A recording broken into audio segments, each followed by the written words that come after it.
മനുഷ്യ ഐസക് ജോൺ, ഇപ്പോൾ മിഡിൽ ഈസ്റ്റിലെ ഭരണകൂടങ്ങൾക്ക് അമേരിക്കയുമായി അടുത്ത ബന്ധമുണ്ട്. 19 ബേസുകൾ അമേരിക്കയുടേതായി മിഡിൽ ഈസ്റ്റിലെ വിവിധ രാജ്യങ്ങളിലായി ഉണ്ട്. 40,000 അമേരിക്കൻ സൈനികരുണ്ട്. ഭരണകൂടങ്ങൾക്ക് അങ്ങനെ ഒരു ബന്ധമുണ്ട് എങ്കിൽ പോലും അവിടുത്തെ ജനങ്ങൾക്ക്, അറബ് ജനതയ്ക്ക് പലസ്തീൻ കോസിനോട് ആഭിമുഖ്യമുണ്ട്. ഇപ്പോൾ ഇറാനോടുള്ള ആഭിമുഖ്യവും ആ ജനതയെ സംബന്ധിച്ചുണ്ട്. അപ്പോൾ ഈ ഭരണകൂടങ്ങളെ സംബന്ധിച്ച് ഈ യുദ്ധം നീണ്ടുപോകുന്നതും അവിടെ വലിയൊരു സ്ട്രൈക്ക് ഉണ്ടാകുന്നതും ഒക്കെ ബുദ്ധിമുട്ടേറിയ കാര്യങ്ങളായിരിക്കും. ഇപ്പോൾ ഏതെങ്കിലും തരത്തിൽ ഇപ്പോൾ ഖത്തർ തന്നെ പല തരത്തിൽ മീഡിയേഷൻസ് നടത്തിയിട്ടുണ്ട്, ഒമാൻ നടത്തിയിട്ടുണ്ട്. ഇപ്പോഴുള്ള ഈ അവസ്ഥ ഒന്ന് അവസാനിപ്പിക്കാൻ എന്താണ് മിഡിൽ ഈസ്റ്റിലെ ഭരണകൂടങ്ങൾ ചെയ്യുന്നത്? അവരെന്ത് ശ്രമമാണ് നടത്തുന്നത്? ഇതിനകത്ത് കൂടുതൽ ഈ ഒരു മീഡിയേറ്റർ റോൾ വഹിച്ചുകൊണ്ടിരിക്കുന്ന ഒമാനും ഖത്തറുമാണ്. അപ്പോൾ അവരവരുടേതായ രീതിയിൽ നടത്തുന്നുണ്ട്. പക്ഷേ എല്ലാ രാജ്യങ്ങളെയും നിങ്ങൾ ഈ പറഞ്ഞ പോലുള്ള ഇവിടുത്തെയുള്ള ഒരു ഗ്രൗണ്ട് റിയാലിറ്റി പലതും ഈ ഇപ്പം നേരത്തെ എന്നോടുള്ള പാനലിസ്റ്റുകൾ സംസാരിച്ച അത് മാത്രമാകുന്നില്ല. കാരണം ഇവിടെയുള്ള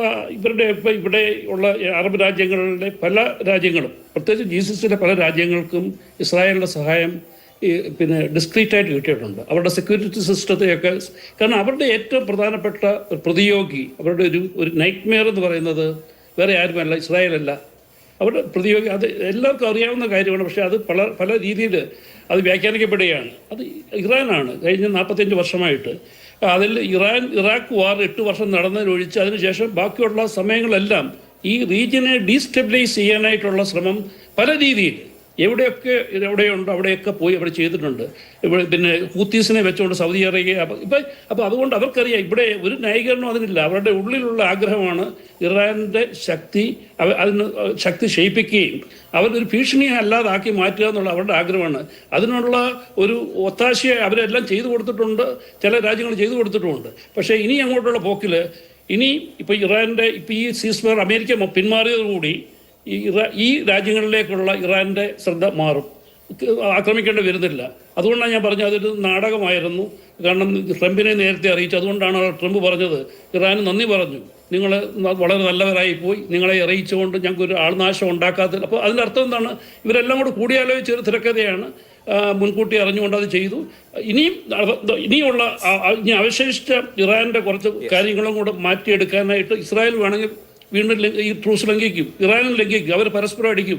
എങ്കിലും എനിക്ക് പറയാനുള്ള ഇതേ ഉള്ളൂ, ഇവിടുത്തെ ഗൾഫിലെ എയർ സ്പേസ് ഇന്നലെ അതെല്ലാം കുറച്ച് ക്ലോസ് ചെയ്തു. ഇനി അത് വീണ്ടും ഓപ്പണായി. ഇനിയുള്ള അങ്ങോട്ടുള്ള കാലത്ത് അമേരിക്ക ഇടപെടാത്തോളം കാലം, നേരിട്ട് ഇടപെടാത്തോളം കാലം ഗൾഫ് രാജ്യങ്ങൾ കൂടുതൽ സുരക്ഷയായിട്ടിരിക്കും. ഇറാനിൽ നിന്നുള്ള ത്രെറ്റ് എന്തായാലും ഉടനെയുള്ള വലിയ ഭീഷണി അവർക്ക് നേരിടേണ്ടി വരുന്നില്ല. കാരണം അവരുടെ ഒരുപാട് പ്രഹരശേഷി തകർക്കുവാനായിട്ട് ഇസ്രായേലിന് കഴിഞ്ഞു. നേരത്തെ പറഞ്ഞ പോലെ ഇസ്രായേലിന് വലുതായിട്ടുള്ള കൊളാറ്ററൽ ഡാമേജ് ഉണ്ടായിട്ടുണ്ട്. അവർ പ്രതീക്ഷിക്കാത്ത രീതിയിലുള്ള ശക്തമായ തിരിച്ചടി അവർ നേരിട്ടിട്ടുണ്ട്.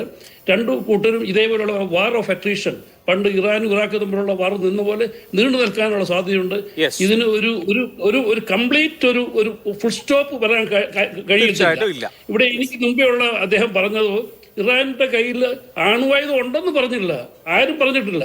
ഇത് അണുവായുധത്തിലേക്ക് അത് അവരുടെ എൻറിച്ച്മെന്റ് അടുത്തുകൊണ്ടിരിക്കുകയാണ്. 60% കഴിഞ്ഞു. ഇനി ഒരു 30% വളരെ വേഗത്തിൽ മാസങ്ങൾക്ക് അവർക്ക് കൈകരിക്കാൻ കഴിയും. 90% ഉണ്ടെങ്കിലേ വെപ്പൺ ഗ്രേഡ് യുറേനിയം ഉണ്ടാകത്തുള്ളൂ. അതിനെ തടയിടാനായിട്ടാണ് ഇത്രയും അർജന്റായിട്ട് അമേരിക്ക ഇടപെട്ടത്. സ്ട്രൈക്ക് എന്നാണ് ഇസ്രായേൽ വിശേഷിപ്പിക്കുന്നത്. ആ ഒരു അപകടം ഒഴിവാക്കാനുള്ള മുൻകൂട്ടിയുള്ള ആക്രമണമെന്ന് ഞാൻ വരാം.